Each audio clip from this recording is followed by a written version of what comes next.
Hello friends, welcome to my YouTube channel. My name is Harjeet Kaur. हम कर रहे थे लूसेंट जी की और उसमें हमारा इंडियन ज्योग्राफी चल रहा है और आज हम शुरू करेंगे कॉटन इंडस्ट्री से। तो जो फर्स्ट कॉटन मिल थी वो इस्टेब्लिश हुई थी मुंबई में 1854 में। उसके बाद दो और मिल्स इस्टेब्लिश करी गई थी अहमदाबाद में, शाहपुर मिल एंड कालीको मिल। तो 1947 तक आते आते इंडिया में जो टोटल नंबर ऑफ मिल्स थी वो हो गई 423।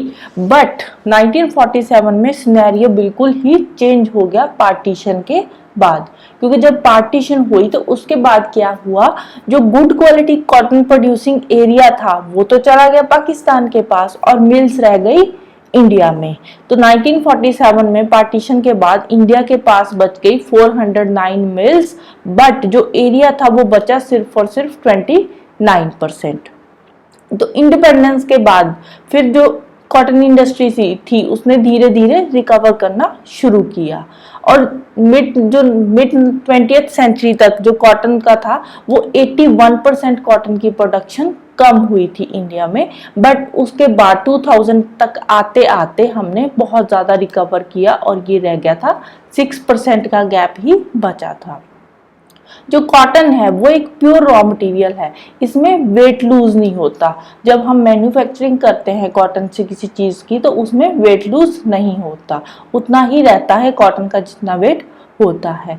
तो 1921 के बाद जब रेलवे इंडिया में आई, रेलवे नेटवर्क आने से जो कॉटन टेक्सटाइल सेंटर्स थे वो इंडिया में और भी बहुत जगह पे एक्सपैंड हो गया।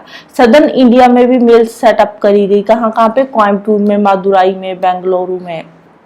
अब पहले क्या होता था, पहले कॉटन मिल्स वहीं पे होती थी जहाँ पे कॉटन ग्रोइंग एरिया होता था, वहाँ आसपास ही कॉटन मिल्स बनती थी, क्योंकि इधर उधर जाने की दिक्कत बहुत आती थी। बट रेलवेज के आने के बाद अब कहीं पे भी तो रॉ मटेरियल पहुंचा सकते थे ना, रेलवे नेटवर्क अच्छा बन गया था इंडिया में। तो उस टाइम पे फिर सदर्न इंडिया में भी कॉटन मिल्स सेटअप करी गई, कोयम्बटूर में, मदुराई में एंड बेंगलुरु में। सेंट्रल इंडिया में नागपुर में बनाई गई, इंदौर, सोलापुर एंड वडोदरा में। इसके अलावा जो कॉटन टेक्सटाइल मिल्स थी वो कानपुर में भी सेटअप करी गई थी, लोकल इन्वेस्टमेंट से ही वहां पे सेटअप करी थी। कोलकाता में कॉटन मिल सेटअप करी गई थी क्योंकि कोलकाता में पोर्ट फैसिलिटीज थी, इसकी वजह से कोलकाता में भी कुछ कॉटन मिल्स खोली गई थी। कॉटन इंडिया में एक कैश क्रॉप है, क्योंकि कॉटन जो है वो हम एक्सपोर्ट के लिए यूज करते हैं, अपनी कंट्री के लिए भी यूज करते हैं नो डाउट, बट एक्सपोर्ट भी करते हैं। तो जो टोटल ग्लोबल फाइबर प्रोडक्शन है उसमें इंडिया 25% कंट्रीब्यूट करता है। अगर हम रॉ मटेरियल कंजम्पशन की बात करें इंडियन टेक्सटाइल इंडस्ट्री में, तो इंडियन टेक्सटाइल इंडस्ट्री में रॉ मटेरियल में जो कॉटन है वो 59% यूज होता है। और जो मेजर कॉटन प्रोड्यूसिंग स्टेट्स है वो है महाराष्ट्र, गुजरात एंड तमिलनाडु। तमिलनाडु में लार्जेस्ट नंबर ऑफ मिल्स है और उनमें से ज्यादातर जो मिल्स है वो यार्न प्रोड्यूस करती है, कपड़ा नहीं बनाती। यार्न होता है धागा, वो सिर्फ धागा बनाती है, कपड़ा बनाने का काम नहीं करती। जो कॉटन टेक्सटाइल इंडस्ट्री है वो तेलंगाना रीजन में भी है, तेलंगाना के कॉटन प्रोड्यूसिंग रीजन में, वहां पे भी जो ज्यादातर मिल्स है वो यार्न ही प्रोड्यूस करती है, कपड़ा प्रोड्यूस बहुत कम मिल्स करती है। नेक्स्ट बात करते हैं जूट इंडस्ट्री की। जूट जो है, जूट को इंडिया में बोलते हैं गोल्डन फाइबर ऑफ बंगाल, क्योंकि बंगाल में सबसे ज्यादा जूट प्रोड्यूस होता है। इंडिया वर्ल्ड में जूट का लार्जेस्ट प्रोड्यूसर है। ऑन एन एवरेज अगर हम बात करें तो एक साल में 80 लाख बेल्स हम जूट प्रोड्यूस करते हैं। जो फर्स्ट फैक्ट्री थी जूट की वो इस्टेब्लिश हुई थी रिश्रा, वेस्ट बंगाल में 1855 में। उसके बाद 1971 में jute corporation of India setup किया गया, जिसका काम था export, import and internal market को मैनेज करना। इंडिया जो है वो जूट टर्म्स का सेकंड लार्जेस्ट एक्सपोर्टर है, जूट आइटम्स का। इंडिया जो है वो जूट आइटम्स का सेकंड लार्जेस्ट एक्सपोर्टर है। फर्स्ट कौन है? फर्स्ट में आता है बांग्लादेश।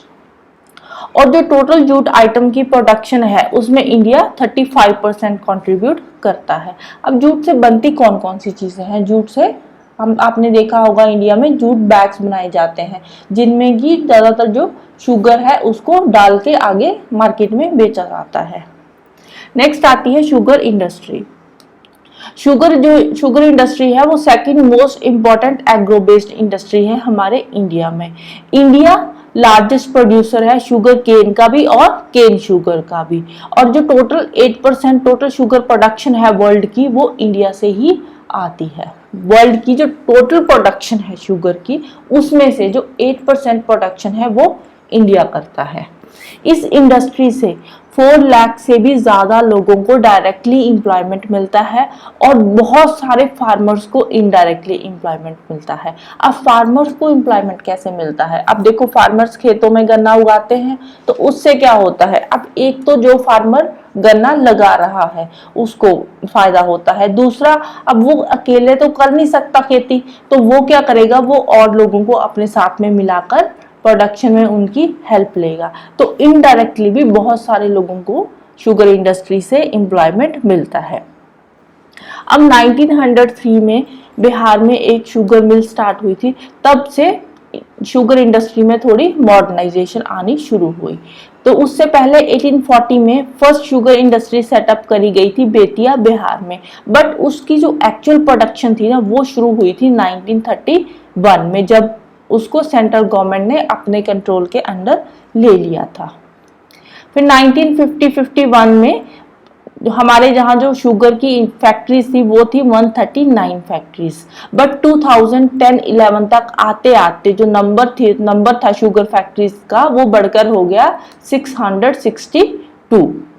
जो महाराष्ट्र है वो शुगर प्रोड्यूसर का, वहां पे बहुत सारी शुगर प्रोड्यूस होती है। वहां पे हमारी कंट्री की जो 1/3 टोटल प्रोडक्शन है शुगर का, वो 1/3 कौन प्रोड्यूस करता है, वो करता है महाराष्ट्र। यूपी जो है, यूपी सेकंड लार्जेस्ट प्रोड्यूसर है शुगर का, right. So this is all about today. Next हम करेंगे ड्रेनेज सिस्टम ऑफ इंडिया, जिसमें हम करेंगे इंडस रिवर सिस्टम। तो जाने से पहले वीडियो को लाइक कर देना, शेयर कर देना और चैनल को सब्सक्राइब कर लेना। Thank you, bye bye and have a nice day.